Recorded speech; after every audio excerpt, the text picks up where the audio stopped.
What's going on, everyone? Talon here, and welcome to another character rank up video. Alright, so we now have enough bios to get Absorbing Man ranked up, so let's go ahead and get him started here. So, it took me a little while to build up the bios here because I started working on a few other characters with my bios selectors, but I finally got around to finishing up Absorbing Man. So now we can go ahead and try him out, but first let's get him ranked up, of course. So we got 4-star,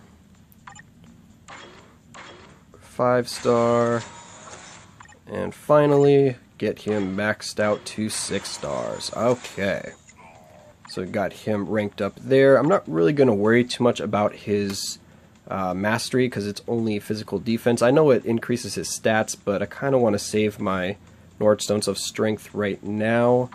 So yeah, he's just going to be sitting unmastered for right now. So now let's go ahead and level up his gear a little bit here. So normal enhancement, go to max.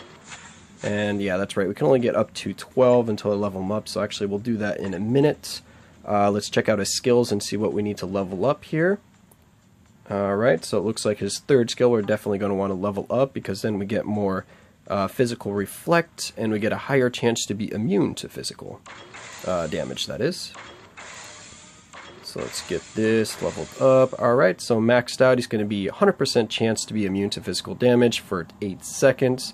And then 70% of physical damage received, which is only up to 20% of his max attack, is reflected back. And that also lasts for 8 seconds. But 20% of his max attack is not very high, so I don't really see that being too useful. But we'll have to give it a try to be sure.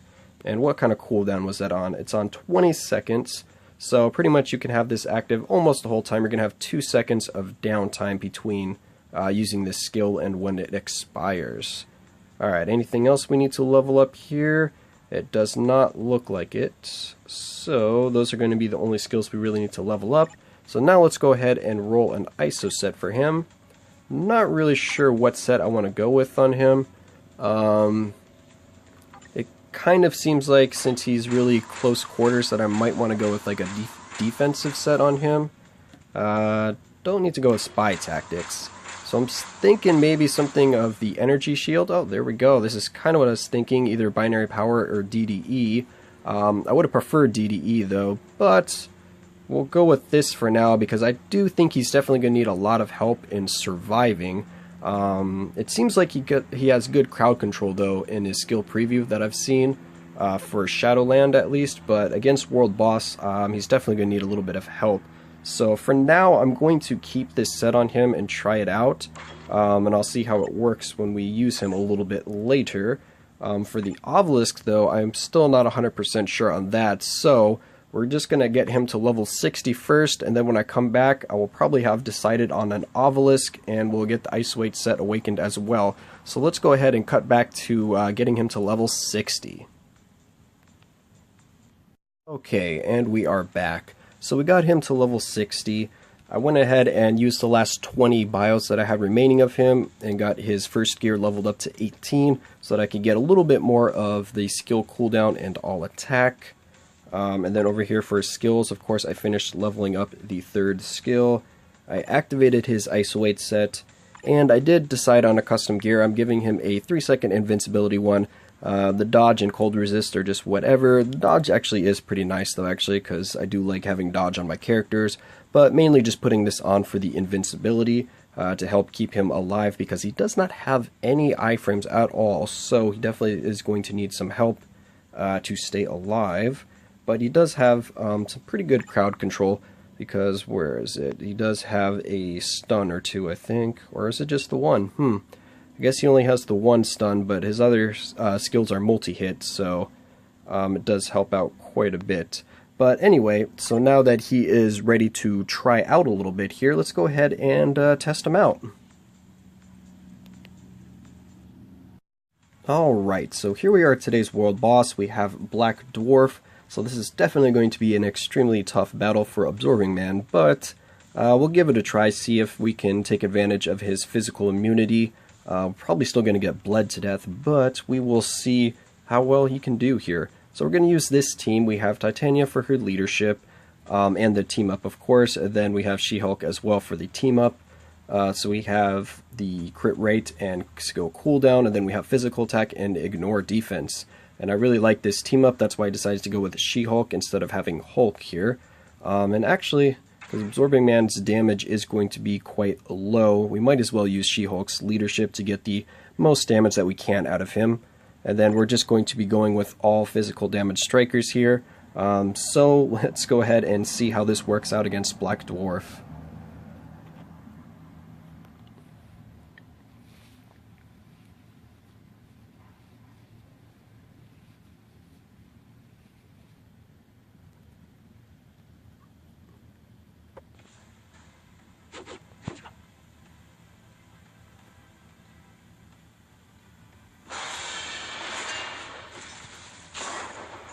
Alright, let's go ahead and get buffed up here. And I'm not really expecting too much from the damage department from Absorbing Man.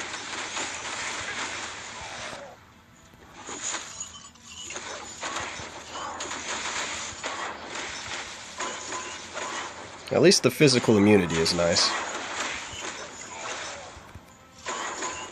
Oh, but now we're not going to do anything here. Is this raw energy or physical? I don't know, let's find out. Well, we dodged it anyway, so it doesn't matter, but it was probably physical now that I think about it. It just looks like it could be energy because of the wave. Oh yeah, and something that is nice about Absorbing Man is he does have from his passive super armor, so of course he can't get guard broken, so that really helps when fighting world bosses.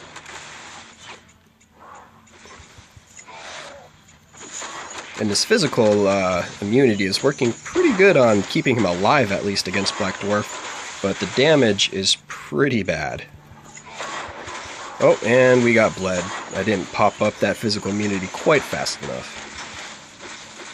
Alright, we did get him to his next phase, though, so that's good.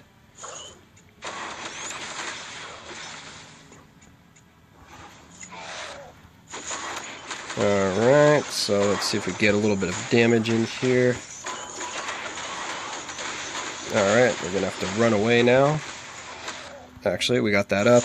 His fifth skill does have a really long animation, so I need to remember to not finish with that skill if I want to try to run away, because it just takes way too long to finish the skill.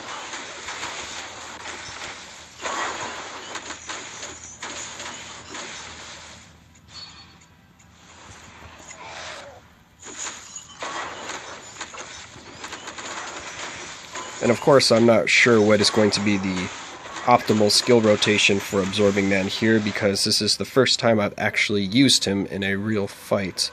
Alright, let's see, is this physical? Yeah, physical immunity. Alright, cool. Run away! Oh! Okay, we didn't get bled. Alright, so that's good.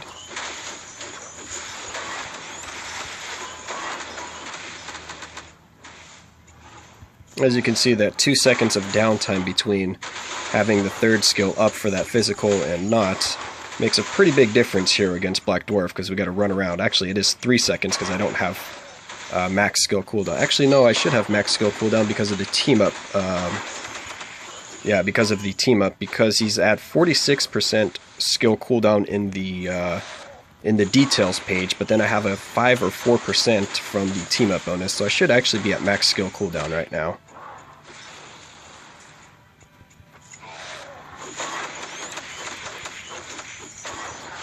I wonder if Absorbing Man is actually going to get this clear. Seems like he might be able to. Okay, run away. We need our physical immunity.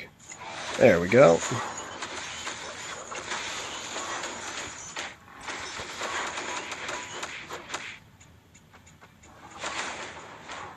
Oh, we had our obelisk finally proc.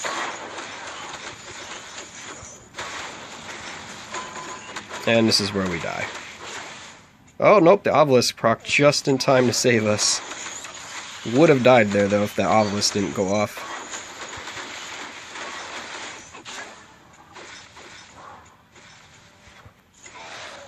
And I do like the buff skills like that you can actually use without targeting the enemy, so that is pretty nice. So I can be on the other side of the map here, and I can just use the skill without having him targeted. So that's really nice.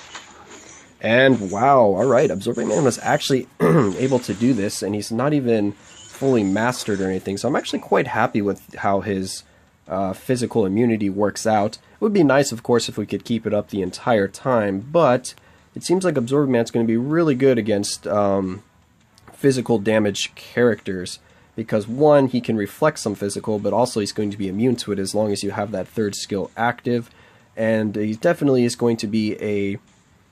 I don't know if he's going to be a super strong character for Shadowland, but he would definitely be a good character in Shadowland just because his skills do seem to have a lot of guard break potential because they have multi-hits, and he does have one skill with a stun, and of course since he has super armor he can't get guard broken, which is also really nice. It's a good bonus to not have to put a immune to guard break obelisk on him. So pretty much just slapping a invincibility obelisk on him and then getting his skills leveled up seemed to work pretty well. I did go with, like I said, that defensive ISO 8 set. I didn't really notice it going off too much. I did see the HP shield a few times, but I'm not sure how much it really helped out. So I might change that to an attack based ISO 8, so I might go with maybe Hawkeye to get that last 4% of skill cooldown that I need, or maybe Power of the Angry Hulk to get some ignore defense. But either way, I think he might actually be more of an attack-based ISO set, because like I said, I didn't really see that HP shield coming into play too much, at least during this fight.